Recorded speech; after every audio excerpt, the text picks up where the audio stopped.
ಪೆಗಲಪಲ್ಲಿ ಗ್ರಾಮದಲ್ಲಿ ಶಾಸಕ ಜಿಕೆ ವೆಂಕಟಶಿವಾರೆಡ್ಡಿ ನೇತೃತ್ವದಲ್ಲಿ 35 ಲಕ್ಷ ರೂಪಾಯಿ ವೆಚ್ಚದ ರಸ್ತೆ ಕಾಮಗಾರಿಗೆ ಚಾಲನೆ. ಶ್ರೀನಿವಾಸಪುರ ತಾಲೂಕಿನ ಪೆಗಲಪಲ್ಲಿ ಗ್ರಾಮದಲ್ಲಿ ಸಾರ್ವಜನಿಕರ ಬಹುದಿನಗಳ ಬೇಡಿಕೆಯಾಗಿದ್ದ ರಸ್ತೆ ಅಭಿವೃದ್ಧಿ ಕಾಮಗಾರಿಗೆ ಮಾನ್ಯ ಶಾಸಕರಾದ ಜಿಕೆ ವೆಂಕಟಶಿವಾರೆಡ್ಡಿ ಅವರು ಅಧಿಕೃತವಾಗಿ ಗುದ್ದಲಿ ಪೂಜೆ ನೆರವೇರಿಸಿದರು.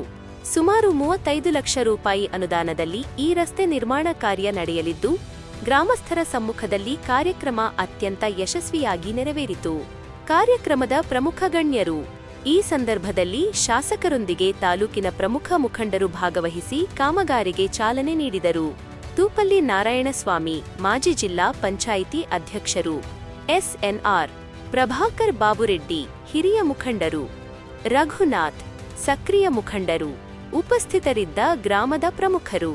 ಕಾರ್ಯಕ್ರಮದಲ್ಲಿ ಸೋಮಯಾಜಲಹಳ್ಳಿ ಬಾಲಕೃಷ್ಣ, ಮಂಜುನಾಥ್, ಅಮರನಾಥ್, ವೆಂಕಟಪ್ಪ, ತಿಮ್ಮರಾಯಪ್ಪ, ಸುಬ್ರಮಣಿ, ಜಯಕೃಷ್ಣ, ವೆಂಕಟೇಶ್ ಸೇರಿದಂತೆ ಪೆಗಲಪಲ್ಲಿ ಗ್ರಾಮದ ಹಿರಿಯರು, ಯುವ ಮುಖಂಡರು ಹಾಗೂ ಅಪಾರ ಸಂಖ್ಯೆಯ ಗ್ರಾಮಸ್ಥರು ಉಪಸ್ಥಿತರಿದ್ದು ಶಾಸಕರಿಗೆ ಹಾಗೂ ಜನಪ್ರತಿನಿಧಿಗಳಿಗೆ ಕೃತಜ್ಞತೆ ಸಲ್ಲಿಸಿದರು. ಗ್ರಾಮಸ್ಥರ ಹರ್ಷ. ರಸ್ತೆ ಕಾಮಗಾರಿಗೆ ಚಾಲನೆ ದೊರೆತಿರುವುದರಿಂದ ಗ್ರಾಮದ ಸಂಪರ್ಕ ವ್ಯವಸ್ಥೆ ಸುಧಾರಿಸಲಿದೆ.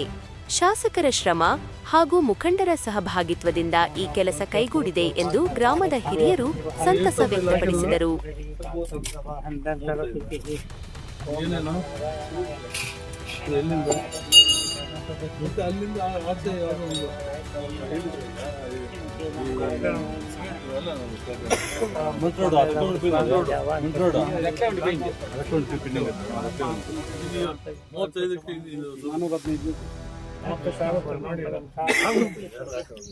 ಸಾಕಾಗ್ತಿರೋದು